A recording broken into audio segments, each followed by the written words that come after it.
नमस्कार साथियों, स्वागत है आपका हमारे YouTube channel young India classes में। मैं अमित ब्रजवासी आज लेकर आया हूं आपके लिए क्लास 10th की साइंस, जिसमें पहला चैप्टर है रासायनिक अभिक्रियाएं एवं समीकरण। तो आइए समझते हैं कि रासायनिक अभिक्रियाएं क्या हैं। देखो, आपने अपनी लाइफ में, अपने जीवन में बहुत सारे परिवर्तन देखे होंगे जिन्हें हम चेंजेस भी बोलते हैं। जैसे कोई फल है, उसका पक जाना। जैसे दूध है, किसी भी रूम टेम्परेचर हम दूध को रख देते हैं तो क्या हो जाता है, वो दही में कन्वर्ट हो जाता है। ठीक है। जैसे लोहा है, लोहे पर जंग लग जाना। जैसे फलों का पकना, ये सारी चीज़ें क्या हैं। जैसे फलों में, जैसे टमाटर हो गया, पहले हरा होता है, बाद में रेड हो जाता है, तो रंग का चेंज होना। ये सारी चीज़ें क्या हैं, ये कहीं ना कहीं रासायनिक, इनमें परिवर्तन होते हैं, रासायनिक अभिक्रियाएं होती हैं जिसके कारण इनमें परिवर्तन हो जाते हैं। तो इन्हीं सब चीज़ों के बारे में आज हम आपको इस चैप्टर में लेके चलते हैं। आइए समझते हैं क्या है। देखो, रासायनिक अभिक्रिया एवं समीकरण। आइए देखते हैं, हमारे जीवन में कुछ परिवर्तन होते हैं तो वो क्या परिवर्तन हो सकते हैं। देखो, सबसे पहले गर्मियों में कमरे के ताप पर दूध को खुला छोड़ दिया जाता है, जिससे क्या होता है, वो जो दूध है वो दही के रूप में कन्वर्ट हो जाता है। आगे है लोहे का तवा अथवा तसला अथवा कोई कील हो लोहे की, उसको आर्द्र वायुमंडल में खुला छोड़ दिया जाता है तो क्या हो जाता है, उस पर जंग लगना शुरू हो जाती है। अंगूर का किण्वन हो जाना और हमारे भोजन का पचना, जो हम खाते हैं, हमारे पेट के अंदर जो भी भोजन जाता है वो कैसे पचता है, ये वाली प्रक्रिया। हमारे शरीर में भोजन का पचने के साथ साथ हम जो सांस लेते हैं वो भी क्या है, वो भी एक रासायनिक प्रक्रिया है। ठीक है। आइए इस चैप्टर में हम कुछ रासायनिक अभिक्रियाओं के बारे में समझते हैं और पढ़ते हैं। देखो, सबसे पहले क्या है कि शुरुआत में इसमें एक्टिविटीज दी गई हैं, कुछ क्रियाकलाप दिए गए हैं, हम एक बार उनको पढ़ लेते हैं। देखो, ये क्रियाकलाप एक है 1.1। इसमें क्या लिखा हुआ है, इसमें लिखा हुआ है कि लगभग 3 से 4 सेंटीमीटर लंबे मैग्नीशियम रिबन को रेगमाल से रगड़कर साफ कर लीजिए।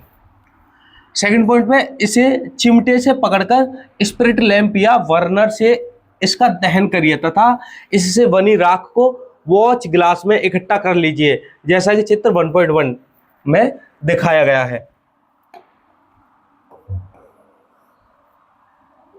आइए देखते हैं आगे इसमें क्या परिवर्तन हो सकते हैं। देखो, सबसे पहले क्या है, हमें 3 से 4 सेंटीमीटर मैग्नीशियम रिबन को लेके क्या करना है, रेगमाल की सहायता से उसको साफ करना है। सबसे बड़ी बात यह है कि हमें उसको रेगमाल की सहायता से क्यों साफ करना है, क्योंकि जब हम उसको स्पिरिट लैंप के ऊपर रखकर क्या करेंगे, जलाएंगे, तो क्या होगा, उसमें जो कण होते हैं, धूल के कण होते हैं और भी बहुत सारे पार्टिकल्स होते हैं, वो हट जाते हैं, पूरी तरह साफ हो जाता है, जिससे कि जलने में उसको आसानी होती है। और उसके बाद जो दहन होगा, उसके बाद जो भी हमें राख मिलेगी, उस राख को हमें क्या करना है, एक पात्र में, जो कि ये है, इस तरीके का एक पात्र है, उसमें रख लेना है। उसके बाद हमें देखना है कि इसमें क्या क्या परिवर्तन आए हैं, क्या क्या चेंजेस इसमें आए हैं। चलिए आगे बढ़ते हैं और देखते हैं।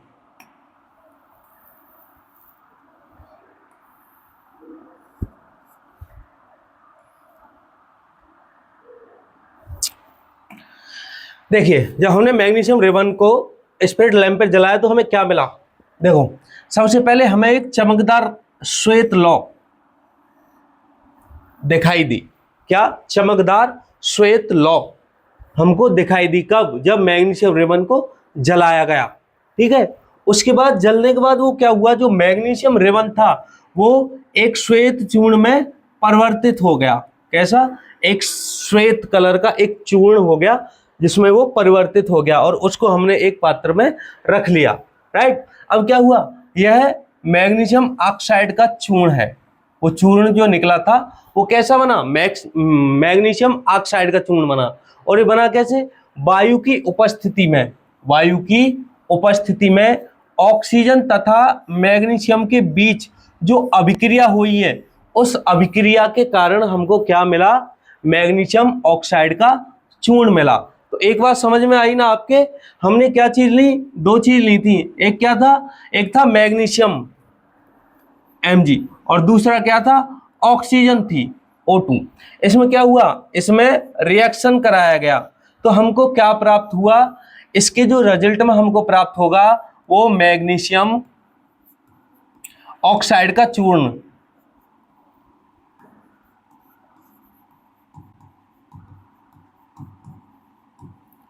ऑक्साइड का चूर्ण जो है वो प्राप्त होगा। तो इसमें सबसे पहले हम क्या समझते हैं, हमने क्या देखा, जो रिबन को जलाने में एक लौ उत्पन्न हुई, उसका कलर कैसा था, सफेद कलर का, श्वेत कलर की लौ थी, ठीक है। उसके बाद क्या हुआ, वो जो रिबन है वो जल के किस में परिवर्तित हो गया, एक श्वेत चूर्ण में परिवर्तित हो गया, श्वेत चूर्ण में क्या हो गया, परिवर्तित हो गया, जो कि मैग्नीशियम ऑक्साइड का चूर्ण था। अब ये परिवर्तित कैसे हुआ, देखो इसमें वायु की उपस्थिति में ऑक्सीजन तथा मैग्नीशियम के बीच क्या हुआ, अभिक्रिया हुई, जिसके कारण ये किस में बदल गया, ये मैग्नीशियम ऑक्साइड में बदल गया, ठीक है बेटा। ये क्या हुआ, ये एक रासायनिक बदलाव हुआ, इसमें क्या हुआ, एक रासायनिक अभिक्रिया हुई, जिसमें ऑक्सीजन और मैग्नीशियम दोनों ने अभिक्रिया करके एक प्रोडक्ट उत्पन्न किया, जिसको हम क्या बोलेंगे, मैग्नीशियम ऑक्साइड बोलेंगे। इसी तरह की दो क्रियाकलाप और यहाँ पे हमारे चैप्टर में पहले में दिए हुए हैं, एक 1.2 और एक 1.3, तो इन्हें भी आपको अच्छे से पढ़ना है। आइए आगे बढ़ते हैं और देखते हैं। देखो आगे है कि इस तरह की अभिक्रियाएं जो होती हैं उनमें हमें क्या क्या परिवर्तन देखने को मिल सकते हैं, आइए समझते हैं। देखो सबसे पहले इसमें क्या हो सकता है, इसमें अवस्था में परिवर्तन हो सकता है, क्या हो सकता है, अवस्था में परिवर्तन हो सकता है। उसके बाद रंग में परिवर्तन हो सकता है, क्या हो सकता है, रंग में परिवर्तन हो सकता है, जैसे रंग में परिवर्तन हो गया, अवस्था में परिवर्तन हो गया, गैस का निकास या उत्सर्जन हो सकता है, तापमान में परिवर्तन हो सकता है, और भी कई सारे चेंजेस इसमें देखने को हमको मिल सकते हैं। तो आइए आगे बढ़ते हैं इस चैप्टर में और सबसे पहले समझते हैं कि रासायनिक समीकरण क्या है, ठीक है बेटा, आइए देखते हैं।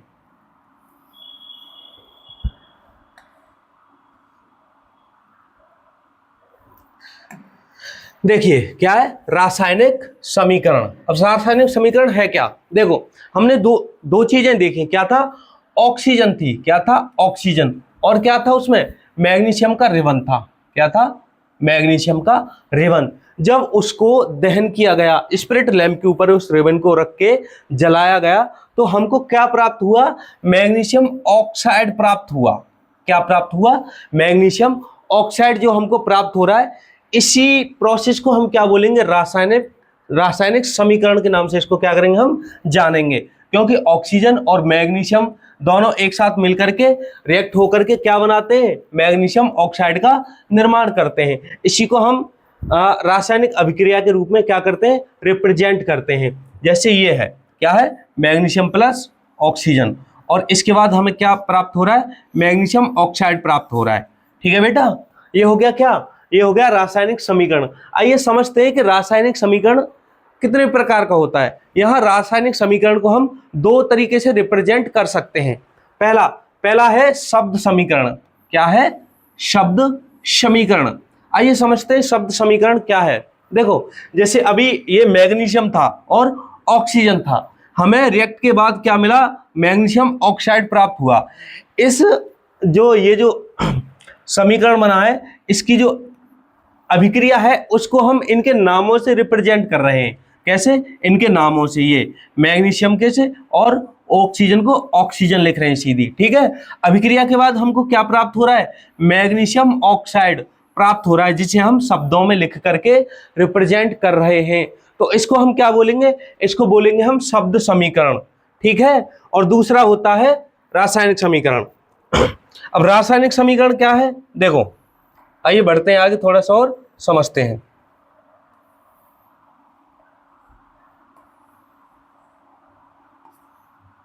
आइए देखिए, देखो ये क्या था, ये है मैग्नीशियम, क्या है, मैग्नीशियम है, ये मैग्नीशियम प्लस में क्या है, ऑक्सीजन है, क्या है, ऑक्सीजन है बेटा। मैग्नीशियम और ऑक्सीजन दोनों को क्या कर रहे हैं हम, दोनों की अभिक्रिया कराने के बाद में हमको क्या प्राप्त हो रहा है, MgO, मैग्नीशियम ऑक्साइड हमको प्राप्त हुआ है। तो ये हमने यहाँ पे किस तरीके से लिखा है, मैग्नीशियम को हम क्या लिखते हैं, मैग्नीशियम को लिखते हैं हम, को कैसे रिप्रेजेंट करते हैं, उसके रासायनिक सूत्र में Mg से रिप्रेजेंट करते हैं, किससे, Mg से रिप्रेजेंट करने के लिए हमने यहाँ पे क्या लिखा है, Mg लिखा है, ठीक है बेटा। आइए और देखते हैं आगे क्या था, ऑक्सीजन था। क्या था? ऑक्सीजन। ऑक्सीजन को हमने किससे दर्शाया है? ऑक्सीजन को हमने O2 से दर्शाया है। किससे दर्शाया है? O2 से। तो हमको क्या प्राप्त हो रहा था? हमको मैग्नीशियम ऑक्साइड प्राप्त हो रहा था, जिसे हमने किससे दर्शाया है? MgO। ठीक है, MgO से दर्शाया है। तो हम क्या बोलेंगे? रासायनिक समीकरण को हम कैसे रिप्रेजेंट कर रहे हैं? यहाँ पर रासायनिक समीकरण को हम रासायनिक प्रतीकों के द्वारा लिख रहे हैं। इसी को हम क्या बोलेंगे? शब्द समीकरण पहला था और इसको बोलेंगे रासायनिक समीकरण। ठीक है, या फिर रासायनिक अभिक्रिया को दर्शाने के लिए समीकरण, जिसे हम सूत्रों के द्वारा स्मरण करते हैं या फिर रिप्रेजेंट करते हैं। ठीक है, आइए आगे देखते हैं अब इसमें क्या है। देखो, अभी मैंने आपको समीकरण बताया था।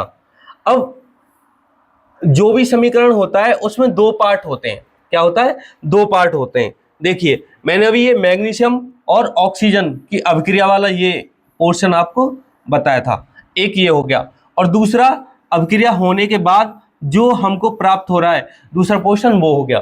ठीक है, तो इनको हम क्या बोलेंगे? ये इनको हम बोलेंगे अभिकारक। क्या अभिकारक क्या है? अभिकारक वो तत्व होते हैं जिनमें अभिक्रिया होती है, उनको हम क्या बोलते हैं? अभिकारक बोलते हैं। यहाँ पर जैसे मैग्नीशियम है और यहाँ पर ऑक्सीजन है दूसरा। ठीक है, एक मैग्नीशियम हो गया और दूसरा ऑक्सीजन हो गया। दोनों की अभिक्रिया हुई, उसके बाद हमको क्या प्राप्त हुआ? मैग्नीशियम ऑक्साइड प्राप्त हुआ। तो इसको हम क्या बोलेंगे? इसको हम उत्पाद बोलेंगे। क्या बोलेंगे? इसको प्रोडक्ट बोलेंगे, उत्पाद, मैग्नीशियम ऑक्साइड को। तो ये दो चीजें आई बच्चों आपकी समझ में। जो मैग्नीशियम और ऑक्सीजन है, ये एरो से किधर लगे हुए होते हैं? एरो से लेफ्ट हैंड साइड में। किसी भी रासायनिक समीकरण में लेफ्ट हैंड साइड में जो लिखा हुआ होगा उनको हम क्या बोलेंगे? उनको हम अभिकारक के नाम से जानेंगे। और जो राइट हैंड साइड में लिखा हुआ होगा उसको हम क्या बोलेंगे?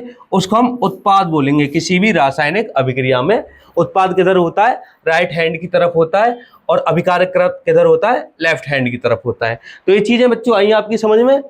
ठीक है, आगे बढ़ते हैं और देखते हैं। देखिए, अभिकारक और उत्पाद आपको समझ में आया होगा। आइए देखो, समझते हैं यहाँ पे क्या लिखा हुआ है। कह रहा है कि शब्द समीकरण में अभिकारकों के उत्पाद में परिवर्तन को उसके मध्य एक तीर का निशान लगाकर दर्शाया जाता है। जैसे कि मैंने अभी बताया था, ये एक तीर का निशान हो गया। इधर क्या था? MgO, magnesium oxide. ये इसको हम क्या बोलेंगे? ये है उत्पाद। क्या है? उत्पाद है। और उत्पाद कब मिला था हमें? रिएक्शन के बाद। तो रिएक्शन क्या था? Mg था और प्लस का चिन्ह था इसके बीच में, और O2 था। ठीक है बेटा, जो हमारे अभिकारक होंगे उनको हम कैसे दर्शाएंगे? उनको हम बीच में प्लस का चिन्ह लगा करके रिप्रेजेंट करेंगे, और जो हमारा उत्पाद होगा वो पूरा एक यौगिक के रूप में हमको प्राप्त होगा। ठीक है, ये इतना आया समझ में। चलिए आगे बढ़ते हैं।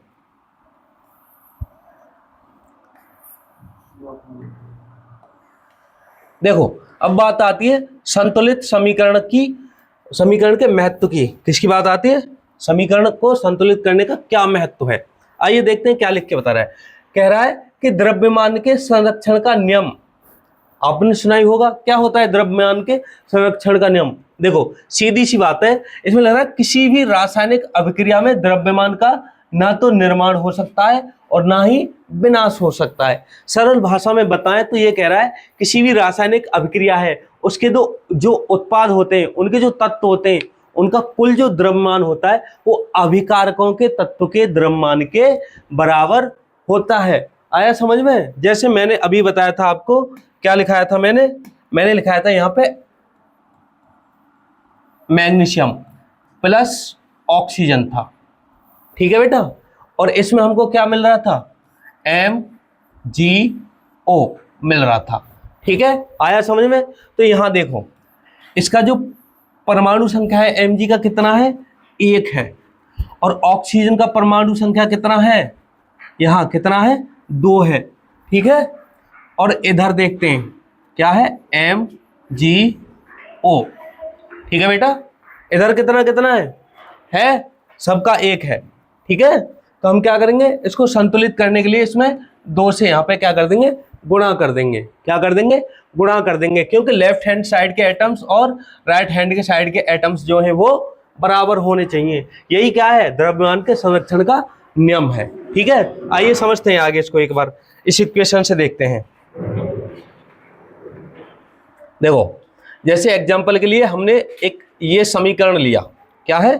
ये समीकरण है। ठीक, यहां मेरे पास क्या है? जिंक है। क्या है?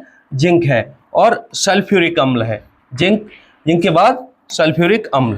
क्या है? जिंक और सल्फ्यूरिक अम्ल। जिंक हो गया, सल्फ्यूरिक अम्ल ये हो गया, दोनों की अभिक्रिया हुई। उसके साथ हमें क्या मिला? हमको मिला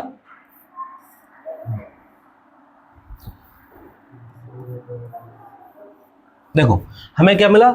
Zn, मतलब जिंक।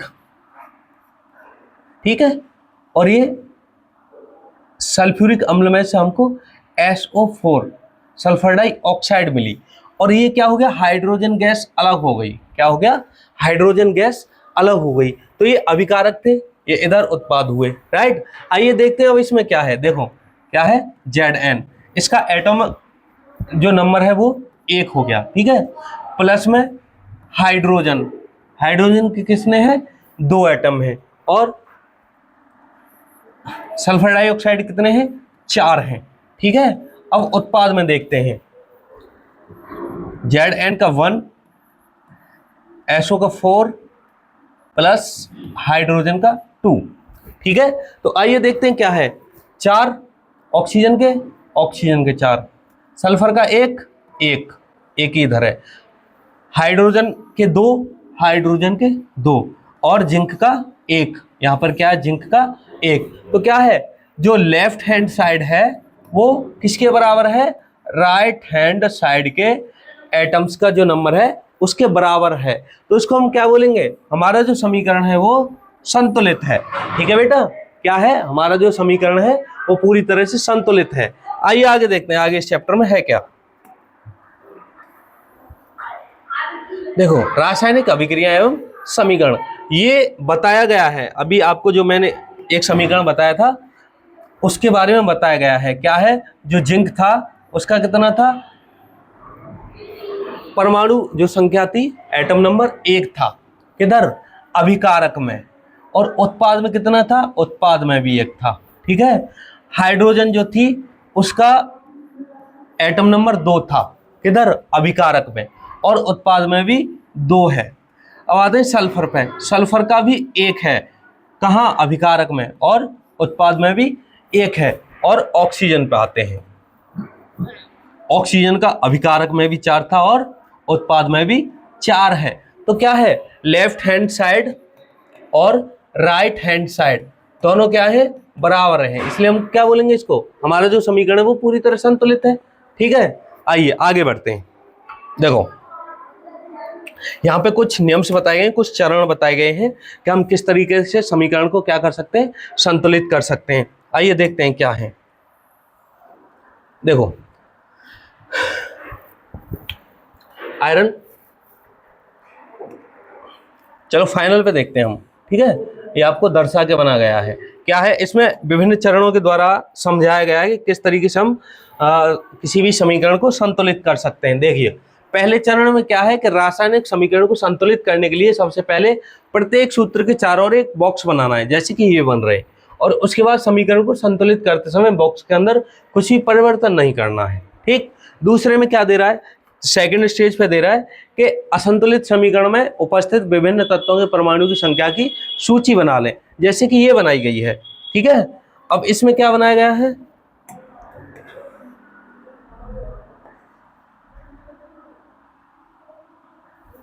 देखो, इसमें फेरम है, उसका जो अभिकारक की साइड में परमाणु संख्या थी वो 1 है।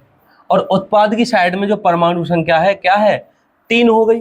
ठीक है, और यहाँ हाइड्रोजन है। हाइड्रोजन की अभिकारक की तरफ जब था हाइड्रोजन तो उसकी परमाणु संख्या 2 थी और उत्पाद की तरफ जाने पर भी परमाणु संख्या 2 हो गई। अब जैसे ये ऑक्सीजन है, ठीक है, ऑक्सीजन की जो परमाणु संख्या है वो अभिकारक की तरफ था जब ऑक्सीजन तो 1 थी और उत्पाद में जाकर के कितनी हो गई? 4 हो गई। तो क्या हो गया? हमारा जो लेफ्ट हैंड साइड है वो राइट हैंड साइड के एटम्स नंबर जो है उनसे बराबर नहीं मिल पा रहा है, इसलिए हम इसको क्या बोलेंगे, ये असंतुलित समीकरण है। अब इसको संतुलित करने के लिए हमें क्या करना पड़ेगा, जो हमारी परमाणु संख्याएं हैं वो लेफ्ट हैंड साइड और राइट हैंड साइड में समान होनी चाहिए, ठीक है। तो इसमें क्या करते हैं हम, जैसे इसमें मल्टीप्लाई कर देंगे 3 का, तो ये कितना हो जाएगा, 3 हो जाएगा। ये 2 ही है, और इसमें 4 का कर देंगे तो कितना हो जाएगा, ये 4 हो जाएगा। तो कितना हो जाएगा, देखो इधर 3 इधर 3, ठीक है। अभिकारक में 2, उत्पाद में भी 2, और अभिकारक में ऑक्सीजन का 4 और उत्पाद में भी ऑक्सीजन का 4, क्या परमाणु संख्या। तो अब जाके क्या होगा, ये हमारा जो समीकरण है वो संतुलित हो जाएगा या संतुलित कहलाएगा। आइए फाइनल पे देखते हैं, ठीक है।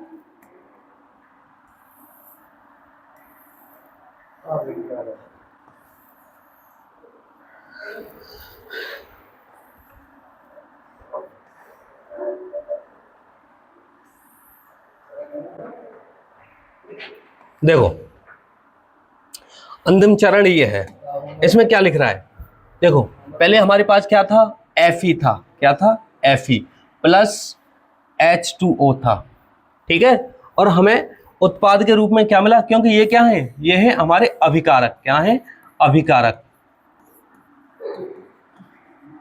और ये क्या हो गए, ये हमारे हो गए उत्पाद, क्या हो गए, उत्पाद, ठीक है। तो देखो समीकरण को संतुलित करने के लिए हमें उत्पाद के रूप में क्या मिला, Fe3 मिला, मतलब जो आयरन है उसके जो परमाणु संख्या है वो 3 है। ऑक्सीजन का हमें कितना मिला, 4 मिला, ठीक है। और हाइड्रोजन का कितना मिला, 2, राइट, कितना मिला, 2 मिला, ठीक है। आइए देखते हैं, इधर 3 है तो यहां हमें बराबर करने के लिए 3 से मल्टीप्लाई कर दिया, ठीक है। कितना हो गया, दोनों तरफ 3, इधर भी 3 और इधर भी 3, किसका, फेरम का, मतलब आयरन का, ठीक है। ऑक्सीजन का कितना है, यहाँ 4 है, कितना है, 4 है। तो यहाँ भी हमें 4 करना पड़ेगा, है ना, यहाँ 4 करना पड़ेगा। तो हम क्या करेंगे, अब ऐसा तो है नहीं कि यहाँ पे 4 लिख दें, नहीं, वो क्या होगा, वो गलत हो जाएगा, ठीक है। हाँ, तो हम क्या करेंगे, हम इसके आगे ही 4 से इसमें क्या कर सकते हैं, मल्टीप्लाई कर सकते हैं, ठीक। तो क्या होगा, अब ऑक्सीजन के भी 4 हैं और हाइड्रोजन के कितने हैं, 4 2 जा 8 और इधर 4 2 जा 8, ठीक है। तो क्या हो गया, लेफ्ट हैंड साइड और राइट हैंड साइड क्या है, बराबर है। इसलिए हम क्या कह सकते हैं, हमारा जो समीकरण है वो पूरी तरह से संतुलित है। आया बच्चों समझ में, इतना समझ रहे हैं ना आप, ठीक है। आइए आगे बढ़ते हैं, चैप्टर में देखते हैं आगे अभी है क्या।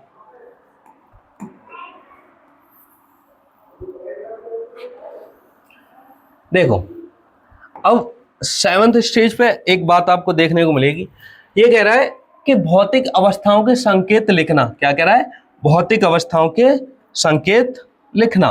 देखो भौतिक अवस्था कौन कौन सी होती हैं, देखो कह रहा है, हमने अभी ये क्या था, समीकरण लिखा था, क्या लिखा था, समीकरण। और समीकरण कौन सा था, समीकरण था हमारा ये Fe H2O, ये हो गए हमारे किधर, अभिकारक में। और उत्पाद में हमको मिल रहा था Fe3O4 और H, हाइड्रोजन गैस, ठीक है। मतलब हमें फेरम मिल रहा था जिसे हम आयरन बोलते हैं, हमको ऑक्सीजन मिल रहा था और हमको हाइड्रोजन गैस मिल रही थी, ठीक है, हाइड्रोजन मिल रहा था।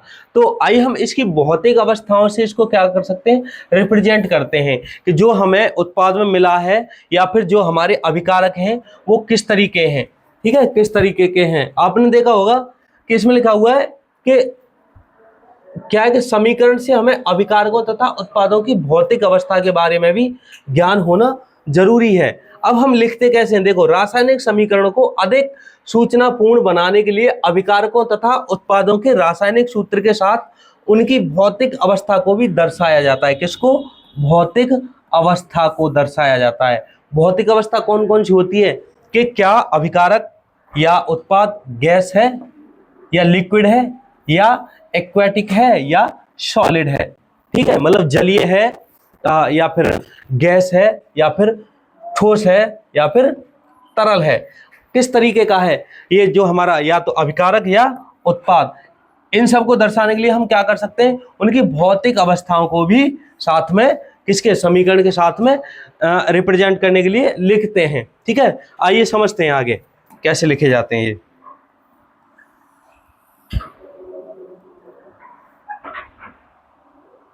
देखो देखो क्या है, हमने आयरन लिया, क्या लिया, आयरन लिया।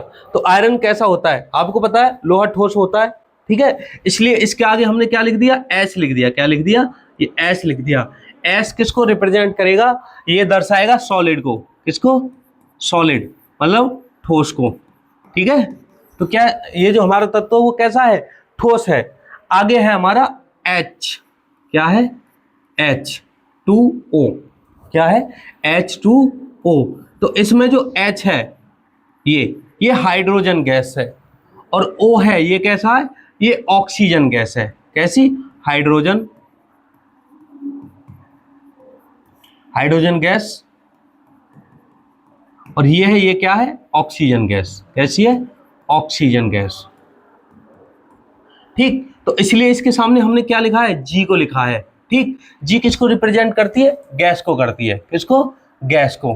ठीक है, अभिक्रिया के बाद हमको क्या मिल रहा है, हमको फिर से दोबारा आयरन।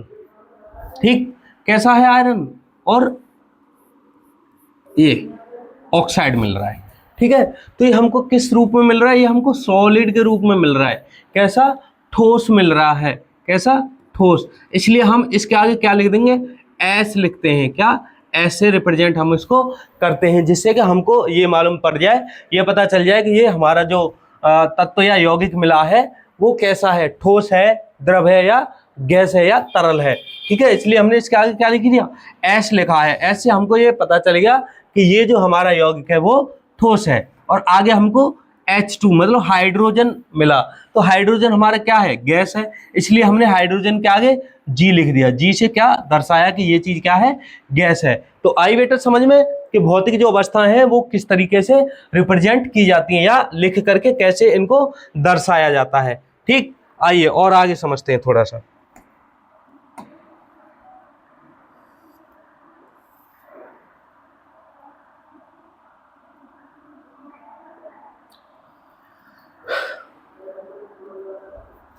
देखो, एक ये अभिक्रिया है, ये क्या है, कार्बन ऑक्साइड गैस को हाइड्रोजन गैस के साथ में क्या कर रहे हैं, इसकी अभिक्रिया कराई जा रही है। किस पे, एक एटॉमिक प्रेशर पे।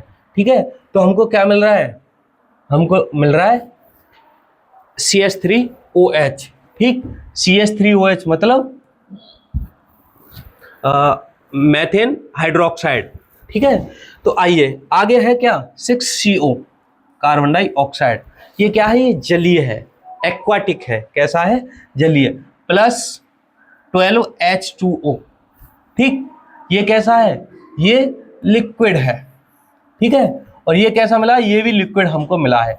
सूर्य के प्रकाश और क्लोरोफिल की उपस्थिति में हमको उत्पाद के रूप में क्या मिला है, हमको उत्पाद के रूप में मिला है C6H12O6 मतलब ग्लूकोज। ठीक, और किस फॉर्म में मिला है, एक्वेटिक मतलब जलीय फॉर्म में हमको ये प्राप्त हो रहा है। मतलब पेड़ पौधों को, ये क्या है, पेड़ क्या करते हैं, अपना भोजन बनाते हैं प्रकाश संश्लेषण की प्रोसेस में, है ना। तो वही ये क्या है, समीकरण है। और क्या मिल रहा है हमको, ऑक्सीजन मिल रही है। क्या मिल रही है, ऑक्सीजन। अब ऑक्सीजन कैसे मिल रही है हमको, जलीय रूप में मिल रही है। और क्या मिल रहा है, H2O जल मिल रहा है हमको। किस फॉर्म में, लिक्विड फॉर्म में हमको ये मिल रहा है। तो ये क्या है, ये इनकी भौतिक अवस्थाएं हैं। क्या है, भौतिक अवस्थाएं। और ये दर्शा रही है कि जो हमको उत्पाद के रूप में जो यौगिक मिल रहे हैं या जो तत्व मिल रहे हैं वो लिक्विड है, सॉलिड है, या फिर एक्वेटिक है। ठीक है, इतना आया समझ में। चलिए आगे देखते हैं, आगे बढ़ते हैं बेटा। ये कुछ क्वेश्चंस है, जैसे वायु में जलाने से पहले मैग्नीशियम रेवन को साफ क्यों किया जाता है ना। तो साफ इसलिए ही किया जाता है कि उसके ऊपर जो डस्ट के पार्टिकल्स लगे हुए होते हैं वो बिल्कुल हट जाए, पूरी तरह साफ हो जाए रेवन, और जलने में अच्छे से जले। ठीक है, हाँ, जैसे रासायनिक समीकरण है, ये आपको क्या करने हैं, संतुलित करने हैं, या बताने हैं संतुलित हैं या नहीं है। ठीक है, आइए आगे बढ़ते हैं।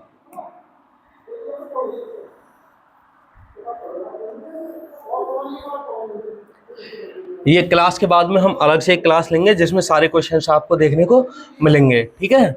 आइए अब हम आते हैं किस पे, रासायनिक अभिक्रियाओं के प्रकार। रासायनिक जो अभिक्रियाएं होती हैं वो किस प्रकार की होती हैं। तो आइए रासायनिक अभिक्रियाओं के प्रकार के बारे में हम समझते हैं। देखो सबसे पहले संयोजन अभिक्रिया। क्या है? संयोजन अभिक्रिया। तो संयोजन अभिक्रिया है क्या, आइए पहले थोड़ा सा पढ़ते हैं फिर समझते हैं। देखो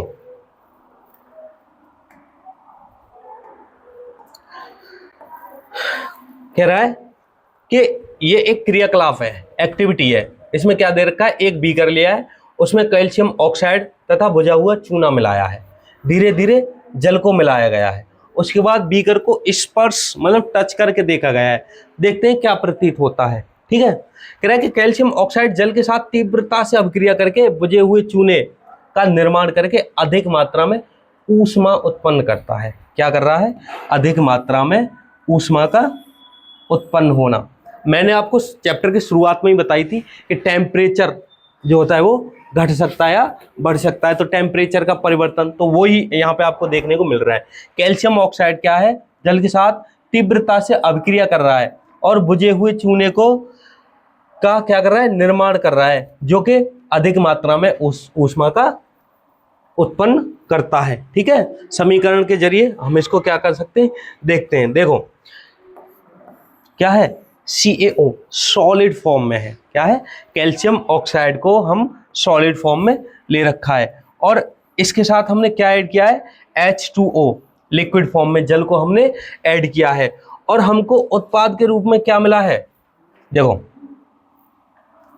CaOH2 किसमें मिला है, एक्वेटिक जलीय अवस्था में मिल रहा है। क्या मिल रहा है हमको, जलीय अवस्था में CaOH2 प्लस ऊष्मा, इसको बोलेंगे हम बुझा हुआ चूना, और ये हमको ऊष्मा यहां से मिल रही है। चलिए आगे बढ़ते हैं और देखते हैं क्या है इसमें आगे और क्या कहने की कोशिश कर रहा है। देखो ये कह रहा है कि इस अभिक्रिया में कैल्शियम ऑक्साइड तथा जल मिलकर एकल उत्पाद कैल्शियम हाइड्रोक्साइड ये का निर्माण करते हैं, उसे ही क्या कहते हैं, उसे संयोजन अभिक्रिया कहते हैं। देखो आया समझ में, संयोजन अभिक्रिया क्या है, किन्हीं दो तत्वों से मिलके हमें एक नया यौगिक प्राप्त हो रहा हो, ठीक है। किन्हीं दो तत्वों से मिलकर के, जैसे यहाँ पे क्या है, कैल्शियम ऑक्साइड, ठीक, और यहाँ जल से मिलकर के क्या हो रहा है, एक यौगिक ये हो गया, किन्हीं दो यौगिकों ऐसे भी लिख सकते हैं से मिलकर के हमें क्या हो रहा है, एक नया यौगिक प्राप्त हो रहा हो, प्लस में ऊष्मा भी प्राप्त हो रही हो, तो उसको हम क्या बोलेंगे, उसको संयोजन अभिक्रिया के नाम से बोलेंगे या रिप्रेजेंट करेंगे, ठीक है। जैसे यहाँ बुझा हुआ चूना प्लस जल के साथ में अभिक्रिया हुई और उसके साथ में हमें क्या मिला, बुझा हुआ चूना तो मिला ही, सॉरी बिना बुझा चूना, और उसके साथ में जल की अभिक्रिया करने के बाद हमें एक तो बुझा हुआ चूना मिला, ठीक है, दूसरा ऊष्मा मिली, ठीक। क्या क्या मिला हमको, कैल्शियम हाइड्रोक्साइड और ऊष्मा, ठीक, एनर्जी हमको प्राप्त हुई। इसको हम क्या बोलेंगे, इसको संयोजन अभिक्रिया के नाम से रिप्रेजेंट करेंगे या संयोजन अभिक्रिया के नाम से बोलेंगे, ठीक है। आगे देखते हैं, आया समझ में, किन्हीं दो मिश्रणों या किन्हीं दो यौगिकों से एक नया उत्पाद मिल रहा हो और साथ में ऊष्मा भी मिल रही हो, तो क्या बोल सकते हैं हम उसको संयोजन अभिक्रिया के नाम से बोल सकते हैं या लिख सकते हैं, ठीक है। जैसे इसके कुछ और एग्जांपल्स हैं, जैसे कोयले का दहन। क्या है, कोयले का दहन, कार्बन है और ये क्या है, ऑक्सीजन है। कार्बन कैसा है, सॉलिड फॉर्म में है और किसके साथ रिएक्ट कर रहा है, ऑक्सीजन के साथ रिएक्ट कर रहा है, ठीक है। तो हमको क्या प्राप्त हो रहा है, कार्बन डाइऑक्साइड, ठीक, और कैसे प्राप्त हो रही है, गैस के रूप में। कैसे प्राप्त हो रही है, गैस के रूप में प्राप्त हो रही है, ठीक है। किसी सॉलिड का किसी लिक्विड या गैस के साथ में क्या करवाया हमने, अभिक्रिया करवाई। एक सॉलिड तत्व है जिसकी हमने गैस के साथ में, किसी तत्व जो गैसीय फॉर्म में है के साथ में अभिक्रिया करवाई, तो हमें उसके जो उत्पाद में मिला वो गैस ही मिली। क्या मिला, गैस मिली, कौन सी, CO2। तो इसको हम क्या बोलेंगे, संयोजन अभिक्रिया बोलेंगे, ठीक है, आगे और एक और देखते हैं। देखो देखो ये क्या है, हाइड्रोजन गैस तथा ऑक्सीजन गैस, ठीक है, से क्या हुआ है, जल का निर्माण हो रहा है। ठीक, अब हाइड्रोजन क्या है, ये भी गैस है, ठीक, प्लस ऑक्सीजन भी क्या है, ये भी गैस है। अब गैस के साथ अभिक्रिया कराने के बाद हमको क्या मिला, लिक्विड फॉर्म में जल प्राप्त हुआ। क्या प्राप्त हुआ, लिक्विड फॉर्म में जल।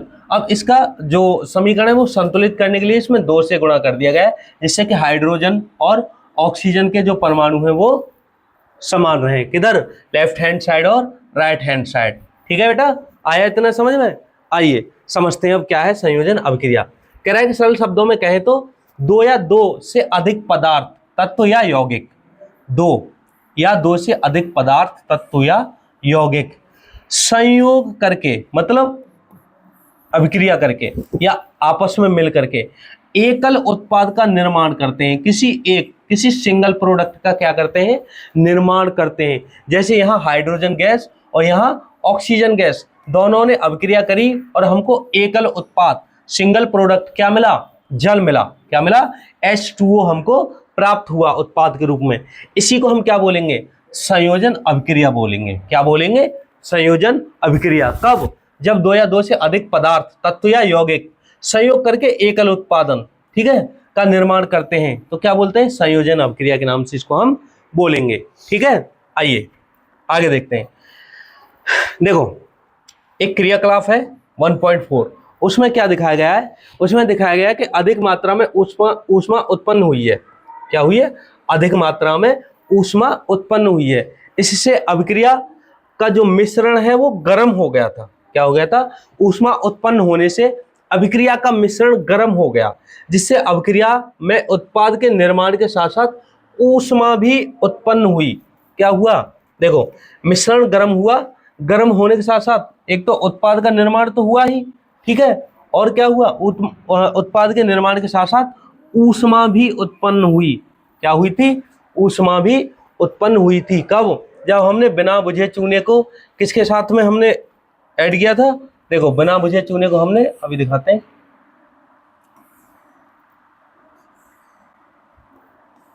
देखो ये रहा बिना बुझा चूना। ठीक, क्या है ये, कैल्शियम ऑक्साइड, बिना बुझा चूना। और किस फॉर्म में है, ये है भैया आपका सॉलिड फॉर्म में। और इसके साथ हमने क्या ऐड किया था, जल ऐड किया था। क्या ऐड किया था, जल ऐड किया था। ठीक है, तो हमको प्राप्त क्या हुआ, देखो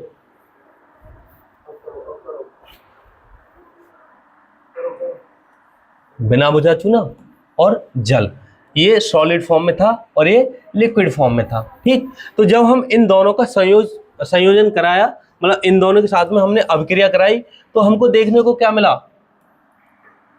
हमको CaOH किस फॉर्म में मिला, एक्वेटिक जलीय फॉर्म में, प्लस ऊष्मा मिली। ठीक है, तो हमको कैल्शियम हाइड्रोक्साइड के रूप में मिला एक तत्व या यौगिक, और हमको क्या मिला, एक ऊष्मा और हमको लगी। क्या हुआ था, ऊष्मा और हमको महसूस हुई थी। ठीक है, तो यही कहने की कोशिश कर रहा था कि इसके द्वारा जो बनाया गया प्रोडक्ट जो है क्या, कैल्शियम हाइड्रोक्साइड, उसमें जो ऊष्मा जो है वो बढ़ जाती है, वो ज़्यादा गर्म हो जाता है। इसलिए क्या है, हमें ऊष्मा का भी वहाँ पे निर्माण होता दिखता है या फील होता है। ठीक है, आइए आगे बढ़ते हैं, क्या कहने की कोशिश कर रहे हैं। हाँ देखो क्या था कि उत्पादन का निर्माण और निर्माण के साथ साथ ऊष्मा का निर्माण।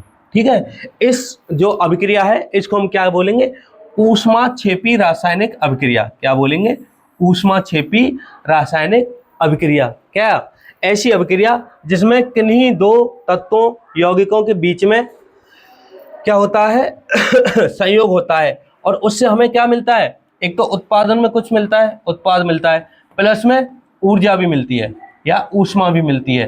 तो उस तरह की अभिक्रिया को हम क्या बोलेंगे, ऊष्माक्षेपी रासायनिक अभिक्रिया, जैसी कि अभी बताई थी। ठीक है, क्या, CaO प्लस H2O।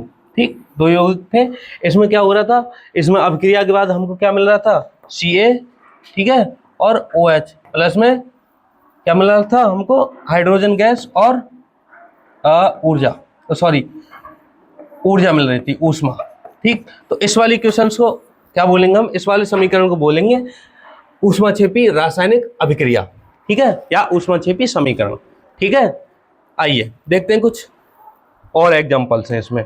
जैसे एक ये है, क्या है, प्राकृतिक गैस का दहन। ठीक, प्राकृतिक गैस का दहन, मीथेन गैस है प्लस ऑक्सीजन गैस है।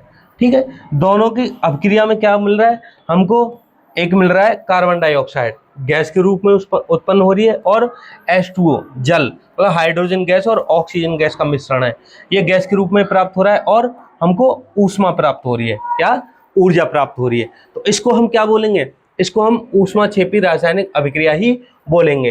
ठीक है, और सेकंड इंपॉर्टेंट पॉइंट ये है, कह रहा है कि क्या आप जानते हैं कि श्वसन एक ऊष्माक्षेपी अभिक्रिया है। बिल्कुल, हम श्वसन करते हैं तो हमें उससे क्या मिलता है, हमको एनर्जी प्राप्त होती है। ठीक है, जब एनर्जी प्राप्त होगी तो क्या होगी, ऊष्माक्षेपी अभिक्रिया के रूप में हम इसको जानेंगे। ठीक है, देखो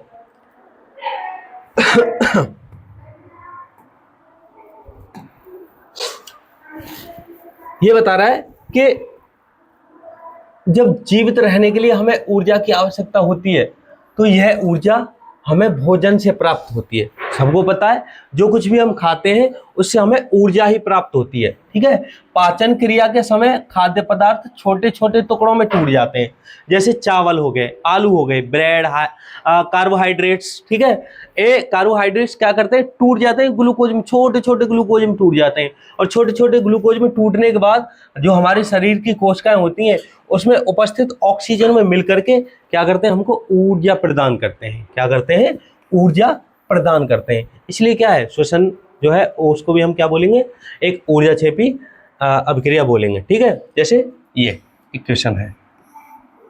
ठीक है, और इससे हमें क्या मिल रहा है, ये मिल रहा है। ठीक, देखो C6H12O6 किस में है, एक्वेटिक फॉर्म में। ठीक, glucose plus oxygen aquatic form में। अब हमको मिल रहा क्या है, इससे हमको CO2 और H2O और ऊर्जा, तीनों चीजें प्राप्त हो रही हैं। ठीक, तो कैसी अभिक्रिया हुई है, ये ऊष्माक्षेपी अभिक्रिया हुई। कैसी हुई, ऊष्माक्षेपी अभिक्रिया। ठीक है, आइए अगला देखते हैं कि वियोजन क्या है, वियोजन या अपघटन। देखो पॉइंट नंबर 2 है वियोजन या अपघटन। ठीक, आइए चलो, एक इसमें क्रियाकलाप दे रखा है 1.5, कह रहा है कि एक शुष्क क्वथक नली में 2 ग्राम फेरस सल्फेट के क्रिस्टल लीजिए। फेरस सल्फेट के क्रिस्टल के रंग पर ध्यान दीजिए। क्वथन नली में बर्नर या स्प्रेट लैंप की ज्वाला पर गर्म कीजिए, जैसा कि इस चित्र में दिखाया जा रहा है। ठीक है, गर्म करने के पश्चात क्रिस्टल के रंग को देखिए। तो यहाँ क्या हो रहा है, मैंने आपको बताया था चैप्टर की शुरुआत में, एक तो मैंने बताया था कि टेम्परेचर वाला, जो मैंने पिछले एग्जांपल्स में बताया आपको पिछली क्रियाकलाप में, और एक ये है, इसमें किसकी बात आ रही है, रंग, किसकी, रंग की, कलर का चेंज होना, किसका, कलर का चेंज होना। ठीक है, आइए देखते हैं क्या है।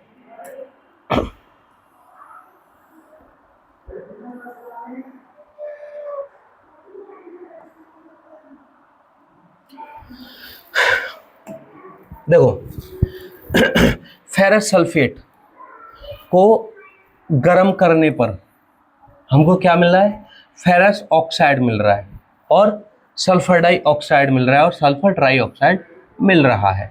ये क्या है, सॉलिड फॉर्म में, गैस फॉर्म, और ये भी गैस फॉर्म। ठीक, तो चैप्टर में क्या बता रहा है कि फेरस सल्फेट के क्रिस्टल के हरे रंग में परिवर्तन हुआ है। ठीक है, सल्फर दहन से उत्पन्न इस अभिलाक्षणी गंध को भी आपको क्या करना है, सूंघकर देखना है। ठीक है, अब हुआ क्या है, देखो इस अभिक्रिया में एकल अभिकर्मक क्या हो रहा है, टूट रहा है। ये क्या है, फेरस सल्फेट। ठीक है, एक यौगिक है, पूरा सिंगल है, और ऊष्मा पर हमें क्या, इसको गर्म करने पर क्या हो रहा है, इसका वियोजन हो रहा है।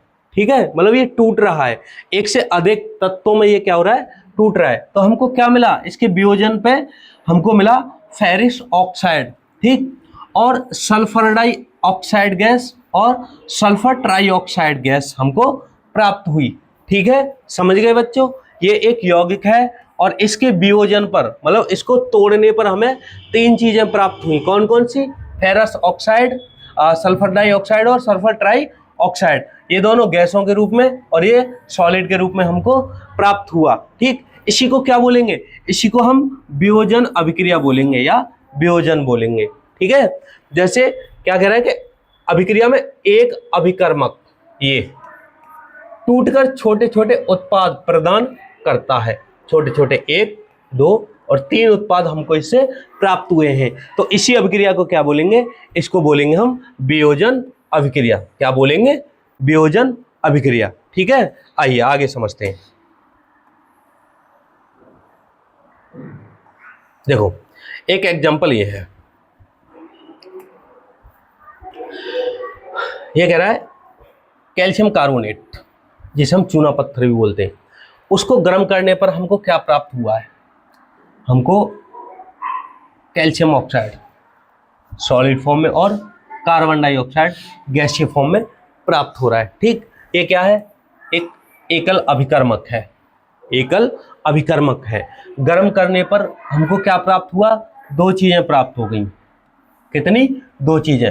एक तो ये बुझा हुआ चूना, ठीक है, कैल्शियम ऑक्साइड हमको प्राप्त हुआ, और दूसरा कार्बन डाइऑक्साइड गैस प्राप्त हुई। तो ये कैसे प्राप्त हुई? जब हमने इसको कैल्शियम कार्बोनेट को क्या किया? ऊष्मा पे रखा, मतलब गर्म किया, तो हमें इसके जो पार्टिकल्स हैं वो छोटे टुकड़ों में टूट गए और विभाजित हो गए, जिससे हमको बुझा हुआ चूना, कैल्शियम ऑक्साइड और कार्बन डाइऑक्साइड गैस प्राप्त हुए। इसको हम क्या बोलेंगे? इसको वियोजन अभिक्रिया बोलेंगे। क्या बोलेंगे? वियोजन अभिक्रिया बोलेंगे। ठीक है बच्चों, इतना आया समझ में? आइए आगे बढ़ते हैं पॉइंट नंबर 3 की तरफ। ठीक, देखो, एक ये भी वियोजन अभिक्रिया का क्या है? एग्जाम्पल है, जिसमें लेड नाइट्रेट को क्या कर रहे हैं? हम तोड़ रहे हैं। किस पर? ताप पर तोड़ रहे हैं। तो किस में टूट जा रहा है? लेड ऑक्साइड और नाइट्रस ऑक्साइड के साथ ऑक्सीजन में ये टूट जा रहा है। तो इसको भी हम क्या बोलेंगे? वियोजन की अभिक्रिया ही बोलेंगे। ठीक है बच्चों, आइए आगे समझते हैं पॉइंट नंबर 3 में क्या दे रखा है।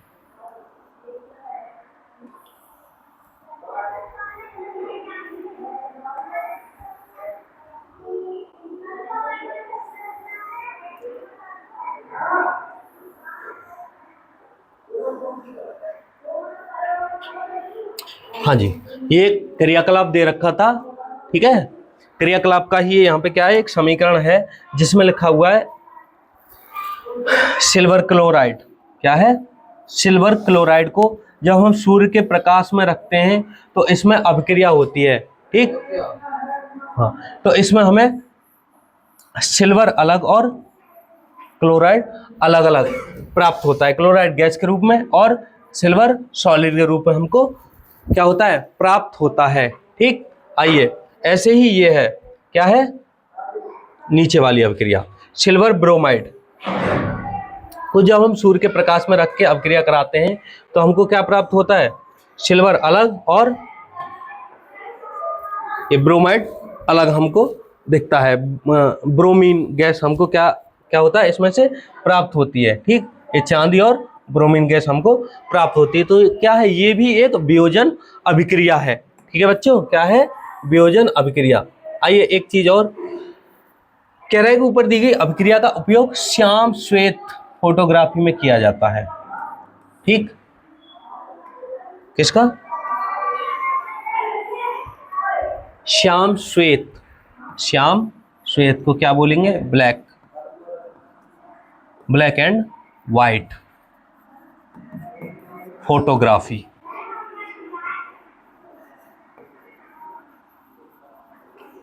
अभी नहीं होती, पहले होती थी। उसमें इसका क्या किया जाता है? इसका वियोजन अभिक्रिया का इसका क्या किया जाता है? उपयोग किया जाता है। ठीक है, आइए देखते हैं आगे।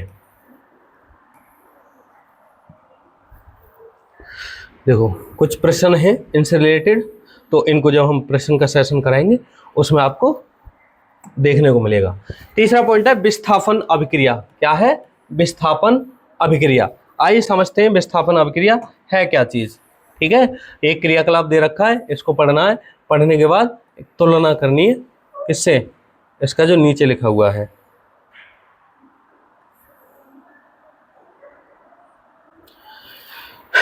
ठीक है। देखो एक इक्वेशन है, क्या है ये, आयरन है सॉलिड फॉर्म में और कॉपर सल्फेट है जलीय फॉर्म में, ठीक। अभिकारक है या अभिकर्मक इन्हें हम बोल सकते हैं, ठीक। और हमको इसके उत्पादन में क्या प्राप्त हो रहा है, आयरन सल्फेट जलीय रूप में और कॉपर हमको सॉलिड रूप में प्राप्त हो रहा है। क्या हो रहा है, सॉलिड हमको क्या कैसे प्राप्त हो रहा है, सॉलिड सॉरी कॉपर हमको सॉलिड के रूप में प्राप्त हो रहा है, ठीक। अब देखो क्या कह रहा है, कह रहा है कि इस अभिक्रिया में लोहे मतलब आयरन ने दूसरे तत्व कॉपर को कॉपर सल्फेट के विलयन से विस्थापित कर दिया गया या हटा दिया। इस अभिक्रिया को विस्थापन अभिक्रिया कहते हैं। आया समझ में? देखो क्या कह रहे हैं, आयरन, ठीक है, लोहे ने क्या किया है, दूसरे तत्व कॉपर को, ठीक, ये लोहा हो गया, क्या हो गया, लोहा, ठीक है। एक यौगिक ये था क्या, कॉपर सल्फेट, इसमें से इसने क्या किया है, इस कॉपर को हटा दिया है। क्या किया है, हटा दिया, मतलब विस्थापित कर दिया। क्या कर दिया, विस्थापित, विस्थापित कर दिया। अब विस्थापित कर दिया तो क्या हो गया, ये अलग हो जाएगा, इससे कॉपर सल्फेट से अलग हो जाएगा। और क्या बनाया, इसने कॉपर सल्फेट के विलयन से विस्थापित करके हटा दिया और इस अभिक्रिया में इसने क्या बनाया, देखो इसने बनाया है आयरन सल्फेट। क्या बनाया है, आयरन सल्फेट। और ये हटा हुआ कॉपर अलग है, ठीक है, जो कि एक सॉलिड फॉर्म में है। आया बेटा समझ में? इसी को हम क्या बोलेंगे, इसी को हम बोलेंगे विस्थापन अभिक्रिया। विस्थापन मतलब, विस्थापन का मतलब है किसी भी यौगिक में से एक तत्व को हटाना, ठीक। जैसे यहाँ पर आयरन ने किसको हटाया है, कॉपर को हटाया है, और आयरन खुद किसके साथ मर्ज हो गया है, ऐड हो गया है सल्फर डाइऑक्साइड के लिए, ठीक है।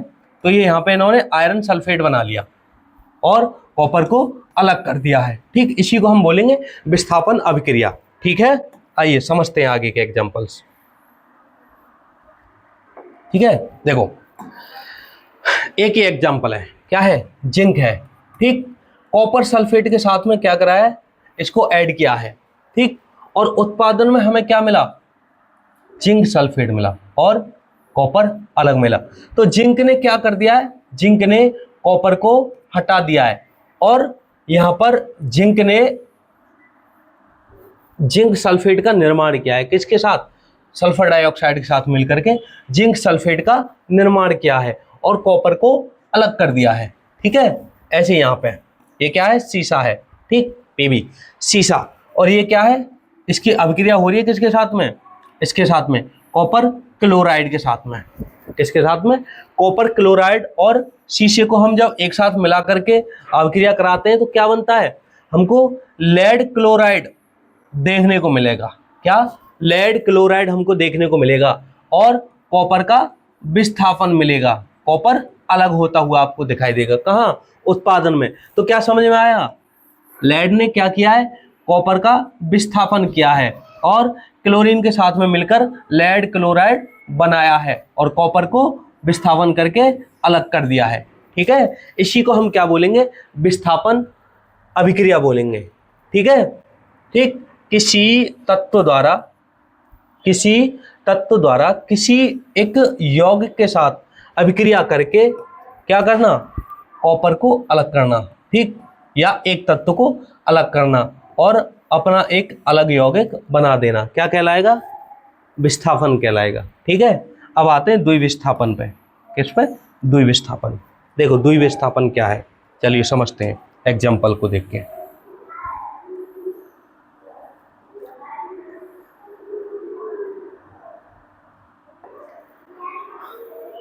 देखो क्या है, ये एक इक्वेशन दे रखी है, ठीक, देखो सोडियम सल्फेट, ठीक है, जलीय विलयन है, ठीक। बेरियम क्लोराइड, ये भी एक जलीय विलयन है। अब इन दोनों के साथ में क्या करा गया है, इनकी अभिक्रिया कराने के बाद हमको जो प्रोडक्ट्स के रूप में प्राप्त हुआ है वो बेरियम सल्फेट मिला है और क्या मिला है, सोडियम क्लोराइड मिला है, ठीक है, Na sodium chloride Cl, right. तो क्या हुआ है, इनमें आयनों का आदान प्रदान हुआ है। किसमें, आयनों का। आयन कैसे होते हैं, दो प्रकार के होते हैं, ठीक है, एक होते हैं पॉजिटिव और एक होते हैं नेगेटिव, मतलब धनायन, सॉरी क्या होते हैं, धनायन और ऋणायन, ठीक है। तो क्या होगा, धनायन के साथ में ऋणायन ऐड हो जाएगा और ये द्विविस्थापन यहाँ पे इस अभिक्रिया में होगा। देखो क्या था यहाँ, सोडियम सल्फेट NaSO4, ठीक, प्लस किसको मिलाया गया, सोडियम सल्फेट के साथ में बेरियम क्लोराइड को, किसको मिलाया गया, बेरियम क्लोराइड को मिलाया गया। तो हमको इसके प्रोडक्ट के रूप में क्या मिला, हमको मिला बेरियम सल्फेट, ठीक है, क्या मिला, बेरियम सल्फेट, ठीक। सल्फ्यूरिक एसिड ऑक्साइड ने किसके साथ मर्ज हो लिया, ये बेरियम के साथ में, ठीक है, और सोडियम किसके साथ में, क्लोरीन के साथ में, ठीक। तो हमको क्या क्या यहाँ पे प्रोडक्ट्स के रूप में मिला है, हमको मिला है बेरियम सल्फेट और सोडियम क्लोराइड, ठीक है। तो यहाँ पे दो तरीके से विस्थापन हुआ है, किसका, यहाँ पे सोडियम सल्फेट में से किसको हटाया गया है, सोडियम को हटा के किसके साथ में ऐड किया गया है, क्लोरीन के साथ में ऐड किया गया है, और क्या बनाया है, NaCl, ठीक है, सोडियम क्लोराइड का निर्माण हुआ है। और दूसरी तरफ ये सल्फर डाइऑक्साइड का किसके साथ विलय हुआ है, बेरियम के साथ में, ठीक। तो क्या बना है, बेरियम सल्फेट बना है, ठीक। एक विस्थापन इसका हो गया सल्फर डाइऑक्साइड का बेरियम के साथ, और सोडियम का हो गया क्लोरीन के साथ में, ठीक है। तो यहाँ पे किस तरीके का विस्थापन हुआ है, यहाँ पर हुआ है दो तरीके का विस्थापन, ठीक है। क्या है, देखो बेरियम पॉजिटिव है, ठीक है, और सल्फर डाइऑक्साइड नेगेटिव है, ऋणात्मक है, ठीक है, या ऋणायन है, ठीक। इसलिए पॉजिटिव और नेगेटिव दोनों पे दो आयन है, ठीक है। तो क्या बनाएंगे, BaSO4 बनाएंगे, ठीक है, क्योंकि दोनों के दो आयन हैं, एक जैसे आयन के एक साथ मिल जाएंगे विस्थापन होने के बाद, ठीक। तो ये दो आयन इसके धन के हैं और इसके ऋण के हैं, तो ये क्या बना देंगे, ये बना देंगे भैया बेरियम सल्फेट, क्या बना देंगे, बेरियम सल्फेट, ये BaSO4 सॉलिड फॉर्म में, ठीक है। ऐसे ही क्या है, Na और ये Cl, ठीक, ये क्या है, धनायन है और ऋणायन है। तो ये आपस में मिलकर के क्या बना देंगे, सोडियम क्लोराइड का निर्माण कर देंगे। इसी अभिक्रिया को हम क्या बोलेंगे, द्विविस्थापन अभिक्रिया बोलेंगे, ठीक है। आइए और आगे समझते हैं। देखो अब आता है उपचयन एवं अपचयन, क्या आता है, उपचयन एवं अपचयन, ठीक। ये क्या है, उपचयन और अपचयन की इससे समझते हैं समीकरण से, ठीक है। देखो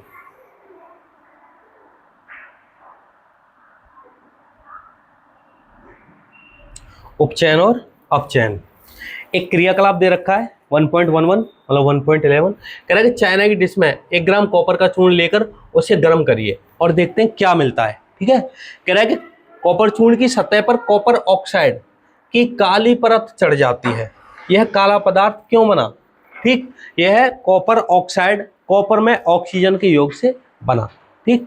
क्या है, कॉपर प्लस O2, ठीक है, कॉपर प्लस O2। जब हम इसको गर्म करेंगे, क्या करेंगे, ये रहा कॉपर प्लस O2 को जब हम गर्म करेंगे तो क्या मिलेगा, हमको मिलेगा ये, ठीक, कॉपर ऑक्साइड, क्या मिलेगा, कॉपर ऑक्साइड। और ये कॉपर ऑक्साइड क्या करता है, इसका काम क्या है, इसका काम है कि जो कॉपर की सतह होती है, ठीक है, कॉपर चूर्ण की सतह जो होती है उस पर क्या करता है, कॉपर ऑक्साइड काली परत चढ़ा देता है, क्या चढ़ा देता है, काली परत। और काली परत चढ़ी क्यों, क्योंकि ये कॉपर और ऑक्सीजन जब एक साथ मिलेंगे तो क्या बनाएंगे, कॉपर ऑक्साइड बना देंगे, क्या बनाएंगे, कॉपर ऑक्साइड बना देंगे, और ये कॉपर ऑक्साइड क्या है, एक काली परत हो जाती है। क्या हो जाती है, एक काली परत। ठीक, कह रहा है कि यदि हम गर्म पदार्थ किसको, कॉपर ऑक्साइड के ऊपर हाइड्रोजन गैस प्रवाहित की जाए तो सतह की काली परत भूरे रंग की हो जाती है। कैसी, भूरे रंग की। ठीक है, कॉपर ऑक्साइड था, इसमें हमने क्या मिलाया, हाइड्रोजन गैस को और मिला दिया। ठीक, कॉपर ऑक्साइड थी, उसके ऊपर हमने हाइड्रोजन गैस को डाल दिया, तो क्या बना, हमको ताप के बाद कॉपर अलग मिला और H2O जल अलग मिला। ठीक है, क्या मिला, कॉपर अलग और जल हमको अलग मिला। ठीक है भाई, तो देखो अब इस अभिक्रिया में देखने को क्या मिला, इस अभिक्रिया में हमें देखने को मिला कि अभिक्रिया के समय जब किसी पदार्थ में ऑक्सीजन की वृद्धि होती है तो इसे हम क्या कहते हैं, उपचयन कहते हैं। क्या कहते हैं, उपचयन। ठीक है, जैसे ये थी,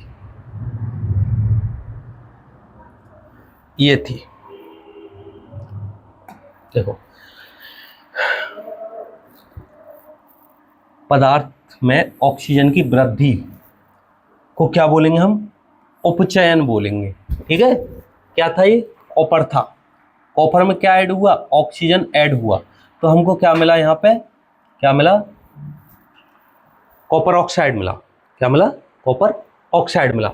तो यहाँ पे क्या हुआ है, यहाँ पे उपचयन हुआ है। क्या हुआ है, उपचयन की अभिक्रिया हुई है। क्या हुई है, उपचयन की अभिक्रिया, क्योंकि यहाँ पे कॉपर के साथ में ऑक्सीजन ऐड हो रहा है। ठीक है, और क्या बना रहे हैं, कॉपर ऑक्साइड बना रहे हैं। ठीक है, इसलिए हम इसको क्या बोलेंगे, उपचयन बोलेंगे। उपचयन वह अभिक्रिया है जिसमें ऑक्सीजन का ऐड होता है या ऑक्सीजन को ऐड किया जाता है या ऑक्सीजन ऐड हो जाती है। ठीक, उसे हम क्या बोलेंगे, किसी भी किसमें, पदार्थ में ऑक्सीजन का ऐड होना उपचयन की अभिक्रिया कहलाएगा। ठीक है, या उपचयन कहलाएगा। ठीक, और किसी भी पदार्थ में ऑक्सीजन अलग होना, किसी भी पदार्थ से ऑक्सीजन का अलग होना क्या कहलाएगा, अपचयन की अभिक्रिया कहलाएगा। ठीक है, आइए एग्जांपल से समझते हैं। देखो जैसे ये क्या है, ये एक अभिक्रिया है। ठीक है, ये उसमें क्या है, कॉपर ऑक्साइड के साथ हम क्या कर रहे हैं, हाइड्रोजन गैस को ऐड कर रहे हैं। क्या कर रहे हैं, हाइड्रोजन गैस को ऐड कर रहे हैं। तो ताप पे, किसी भी ताप पर हम क्या करते हैं, इन दोनों के बीच में अभिक्रिया कराते हैं तो हमको कॉपर अलग मिलता है और H2O अलग मिलता है। अब क्या हो गया, कॉपर ऑक्साइड में से क्या हुआ, जो ऑक्सीजन था वो अलग हो गया। कैसा हो गया, अलग हो गया। ठीक है, और हाइड्रोजन के साथ में मिलकर के इसने किसका निर्माण कर लिया, H2O, मतलब जल का निर्माण कर लिया। कॉपर अलग मिला आपको और H2O अलग मिला, इसलिए हम इसको क्या बोल सकते हैं, इसको हम बोल सकते हैं अपचयन हुआ है। यहाँ किसका, ऑक्सीजन अलग हुआ है, तो इसको हम क्या बोलते हैं, अपचयन। अपचयन की अभिक्रिया हुई है। क्या हुई है, अपचयन की अभिक्रिया हुई है। ठीक है बच्चों, आया समझ में, उपचयन और अपचयन।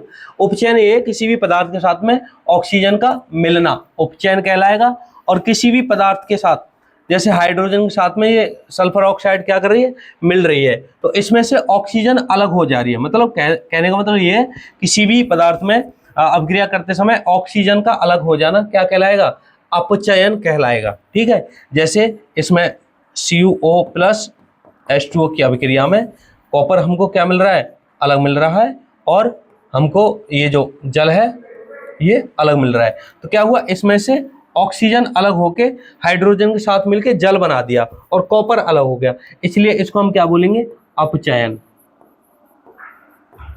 क्या बोलेंगे, अपचयन की अभिक्रिया बोलेंगे, अभिक्रिया हुई है या अपचयन हुआ है। ठीक है, आगे समझ में, आइए आगे बढ़ते हैं और समझते हैं क्या है।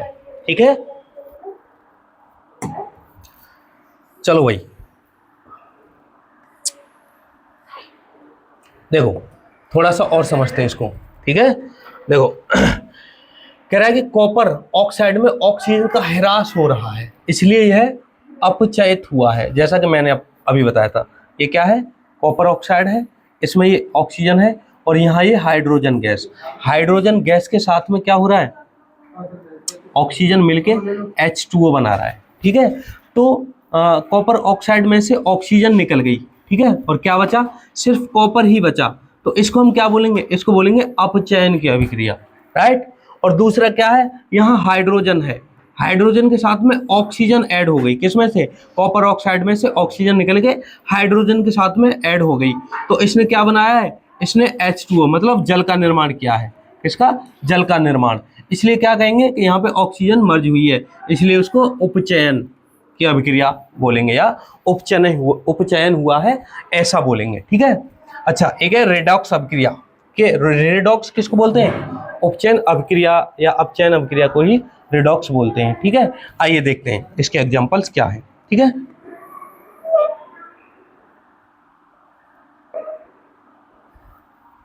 हाँ देखो,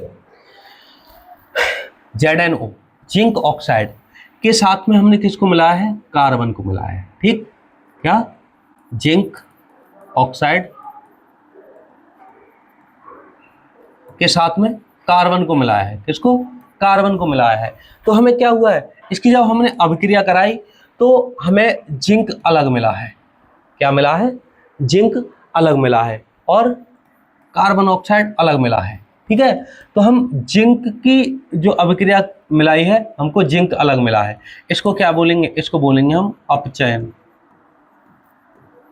क्या बोलेंगे, अपचयन। और यहाँ कार्बन के साथ में ऑक्सीजन ऐड हो गया है, ये वाला ऑक्सीजन किसके साथ हो गया है, कार्बन के साथ में ऐड हुआ है, और यहाँ कार्बन ऑक्साइड बनाया है इसने, ठीक है। तो इसको हम क्या बोलेंगे, इसको बोलेंगे उपचयन, उपचयन, ठीक। देखो, कार्बन अपचयित होकर CO तथा ZnO अपचयित होकर Zn बनता है, ठीक। इसी प्रकार नीचे ये वाली एक इक्वेशन दे रखी है, ठीक, इसमें भी क्या हो रहा है, देखो ऑक्सीजन किसके साथ मिली हुई है, हाइड्रोजन के साथ में, ठीक है, और मैग्नीज के साथ मिली हुई है, क्लोरीन के साथ में। इसलिए यहां ऑक्सीजन और हाइड्रोजन ने मिलकर क्या बनाया है, H2O बनाया है, ठीक है। और Cl कितना था, 4 था, तो 2 अलग हो गया, और Mg के साथ में मिलकर के 2 Cl मिले, MgCl2 यहाँ पे, ठीक है, मैग्नीज क्लोराइड अलग बनाया है। इसलिए क्या हुआ है, ऑक्सीजन इससे अलग हुई है मैग्नीज से, और मैग्नीज के साथ मिली है, ये क्लोरीन के साथ मिली है, ठीक है। तो इसमें क्या हुआ है, इसमें हुई है अपचयन की अभिक्रिया, ठीक, और हाइड्रोजन के साथ ऑक्सीजन मिली है, उसमें हुई है उपचयन की अभिक्रिया, ठीक है बच्चों। आइए आगे समझते हैं। देखो,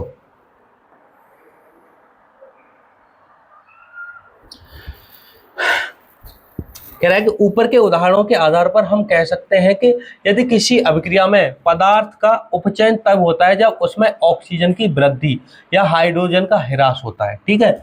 या तो किसी भी पदार्थ में O2 ऐड हो जाए, ठीक है, या फिर उसमें से हाइड्रोजन जो है वो निकल जाए, ठीक। इस प्रोसेस को हम क्या बोलेंगे, उसको बोलेंगे हम उपचयन, ठीक है। उपचयन एक ऐसी अभिक्रिया है जिसमें किसी भी पदार्थ में क्या हो सकता है, जब ऑक्सीजन ऐड हो सकती है या तो, या फिर हाइड्रोजन निकल सकती है, तब उसको क्या बोल सकते हैं हम, उपचयन की अभिक्रिया बोलते हैं, ठीक है। और कह रहा है जब उसमें ऑक्सीजन की वृद्धि या हाइड्रोजन का ह्रास होता है, ठीक है, तो क्या बोलेंगे, उपचयन बोलेंगे। पदार्थ का अपचयन तब होता है जब उसमें ऑक्सीजन का ह्रास, ठीक है। अपचयन कब होगा, ऑक्सीजन निकलेगी और हाइड्रोजन, ठीक है, क्या होगा, प्लस होगी, तब होगा इसका अपचयन। अपचयन का मतलब है ऑक्सीजन बाहर जाना और हाइड्रोजन ऐड होना। उपचयन का मतलब होता है ऑक्सीजन ऐड होना और हाइड्रोजन बाहर जाना, ठीक है बच्चों। इतना आया समझ में। आइए आगे समझते हैं।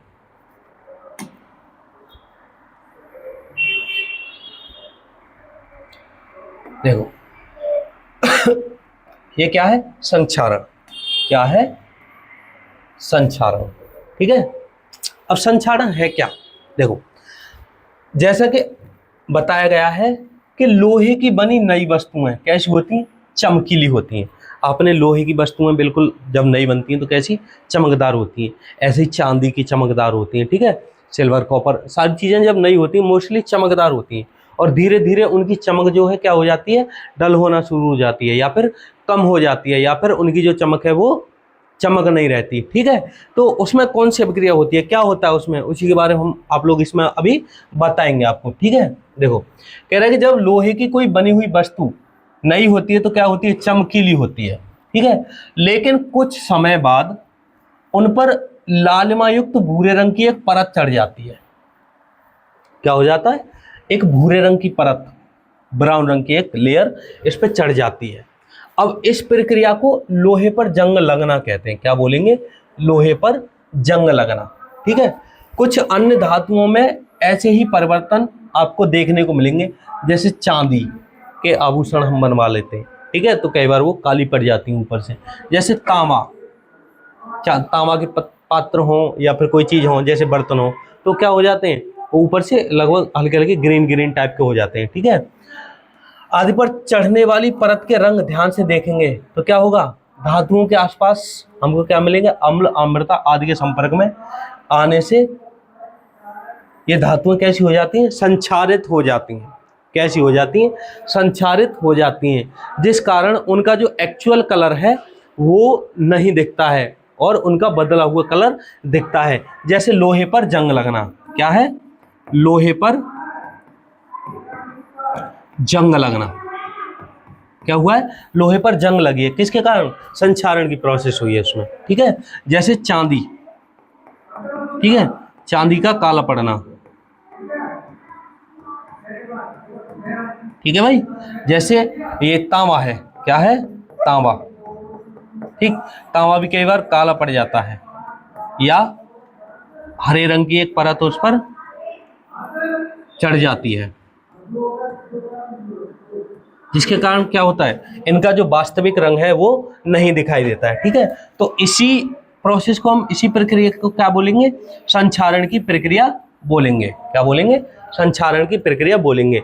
जैसे क्या है, चांदी के ऊपर काली परत, तांबे के ऊपर हरी परत चढ़ना आदि क्या है, संक्षारण के उदाहरण है। ठीक है, जैसे अगर आपको क्वेश्चन देखने को मिल जाए संक्षारण क्या है, तो आप लिख देंगे कि किसी नई चीज पर उसकी चमक होती है और कुछ दिन बाद उसकी चमक चला जाना क्या कहलाएगा, एक संक्षारण की अभिक्रिया कहलाती है। फॉर एग्जाम्पल, या फिर हम उदाहरण लिख देंगे, जैसे लोहे पर जंग लगना, या फिर चांदी के ऊपर एक काली परत चढ़ जाना आदि। ठीक है, आइए बच्चों आगे देखते हैं इसमें क्या है। संक्षारण आया आपको समझ में अच्छे से, देखो इनसे होने वाली हानियां देख लेते हैं संक्षारण से। ठीक है, देखो क्या कह रहा है कि संक्षारण के कारण क्या होता है, संक्षारण के कारण कार के ढांचे, पुल, लोहे की रेलिंग, जहाज तथा धातु, विशेषकर लोहे से बनी वस्तुओं की बहुत क्षति होती है। लोहे का संक्षारण एक गंभीर समस्या है। क्षतिग्रस्त लोहे को बदलने में हर वर्ष अधिक पैसा खर्च होता है।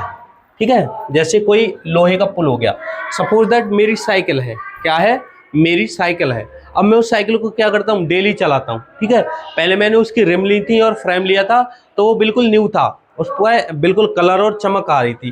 धीरे धीरे जैसे जैसे मेरी साइकिल पुरानी होती गई तो उस पर क्या हुआ, उस पर मिट्टी और वायु में जो नमी होती है या फिर पानी कहीं से भी उस पर आके लगने लग गया, जिस कारण वो क्या हुआ, उसने उस पर जंग लगना शुरू हो गया, पेंट हटना शुरू हो गया और जंग लगना शुरू हो गया। और धीरे धीरे धीरे धीरे कहीं ना कहीं से मेरी साइकिल क्रैक या टूटने शुरू हो गई। ठीक है, तो इसी को क्या बोलेंगे, इसी को हम संक्षारण की प्रोसेस बोलेंगे।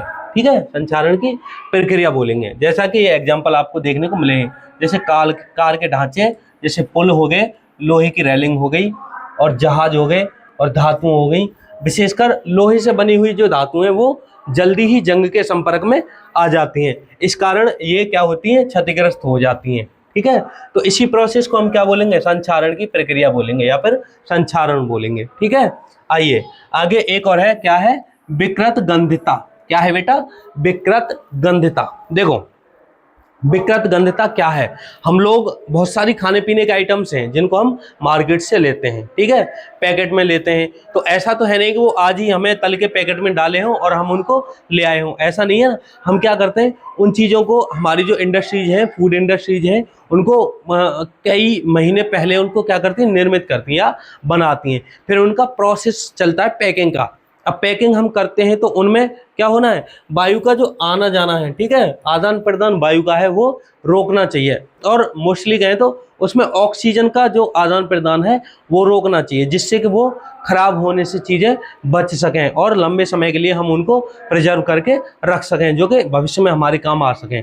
जैसे अभी हम लाते हैं मार्केट से पिन्नी की पैक या फिर पूरा डब्बा पैक सामान मटेरियल जो खाने का होता है वो खराब नहीं होता है। तो क्या है, आइए समझते हैं। देखो कह रहा है कि वसायुक्त, ठीक है, फैट वाला या फिर तैलीय, तला हुआ जो होता है या ज़्यादा तेल वाला हो, खाद्य पदार्थ या खाद्य सामग्री जब लंबे समय तक रखी रह जाती है तब उसका स्वाद या गंध कैसी होती है। आपने फील किया हुआ होगा, जैसे कहीं पे सपोज दैट सब्जी होती है ना, तो सब्जी को हम क्या करते हैं, गर्मी में ऐसे रख दें और कुछ टाइम बाद उसको देखें या ऐसे सूंघें, तो सूंघने पर हमें एक गंध महसूस होगी। क्या होगी, एक गंध महसूस होगी। या फिर उसमें हमको थोड़े थोड़े झाग टाइप देखने को मिल जाएंगे। तो क्या है, ये उसमें कुछ ना कुछ रासायनिक प्रोसेस हुई है जिसके कारण उसका स्वाद बिगड़ चुका है। उसको देख के हमें लग रहा है कि इसका कलर भी थोड़ा सा पहले से अलग हो गया है, मतलब बदल गया है। तो ये है क्या, देखो, उपचयित होने पर तेल एवं वसा विकृत गंदी हो जाते हैं। मतलब जो हमारी सामग्री होती है खाद्य, वो क्या हो जाती है, सड़ जाती है, जिस कारण उसमें गंध आना शुरू हो जाती है तथा उसके स्वाद तथा गंध बदल जाते हैं। प्रायः तैलीय तथा वसायुक्त खाद्य सामग्री में उपचयन रोकने के लिए पदार्थ मिलाए जाते हैं। कैसे, प्रतिऑक्सीकारक, ठीक है। वायुरोधी बर्तनों में खाद्य सामग्री रखने से उपचयन की गति धीमी हो जाती है, ठीक है। क्या मानते हैं कि चिप्स बनाने वाली जो चिप्स की थैलियां होती हैं उनमें ऑक्सीजन को हटा करके क्या करते हैं, नाइट्रोजन गैस को भर देते हैं। क्यों, क्योंकि नाइट्रोजन गैस जो है वो क्या है, कम सक्रिय है, ठीक है, कम सक्रिय है, जिसके कारण उसमें क्या नहीं हो पाएगा, उपचयन की प्रक्रिया नहीं हो पाएगी। ठीक, आपको पता है उपचयन की प्रक्रिया कब होती है, उपचयन जब ऑक्सीजन ऐड हो रही हो। क्या हो रही हो, ऑक्सीजन ऐड हो रही हो। ऑक्सीजन नहीं है तो क्या होगा, उपचयन नहीं होगा। और उपचयन की प्रक्रिया कब होगी, जब उपचयन की प्रक्रिया होगी तो चीज़ें खराब हो जाएंगी। इसलिए हम क्या करते हैं, जब हम डिब्बा बंद या पैकेट बंद चीज़ें को रखते हैं तो उसमें से ऑक्सीजन को हटा देते हैं या ऑक्सीजन के आदान प्रदान को पूरी तरह रोक देते हैं। उदाहरण के लिए जैसे चिप्स की पैकेट में ऑक्सीजन की जगह क्या भरा जाता है, नाइट्रोजन गैस। क्या भरा जाता है, नाइट्रोजन गैस को हम भरते हैं, जिस कारण जो चिप्स बने हुए हैं वो हमारे बहुत लंबे समय तक चल जाते हैं। जो कि हम दुकान जो होती हैं, दुकानें होती हैं हमारी, उनसे हम खरीद के लाते हैं और खाते हैं, तो उनका टेस्ट जो है वो बिल्कुल भी नहीं बदलता है। ठीक है, यही क्या है, यही विकृत गंधिता है। ठीक है, चीज़ों का खराब होना या फिर चीज़ों को खराब होने से बचाने के लिए उसमें से हमें क्या करना है, ऑक्सीजन को हटाना पड़ता है, राइट, या फिर ऑक्सीजन के आदान प्रदान को रोकना पड़ता है। आइए देखते हैं इससे आगे कुछ है क्या, नहीं इससे आगे कुछ नहीं है। तो आज के सेशन में बस इतना ही। आगे चैप्टर 2 के लिए हम अगली क्लास में आएंगे। ठीक है, जय हिंद, जय भारत।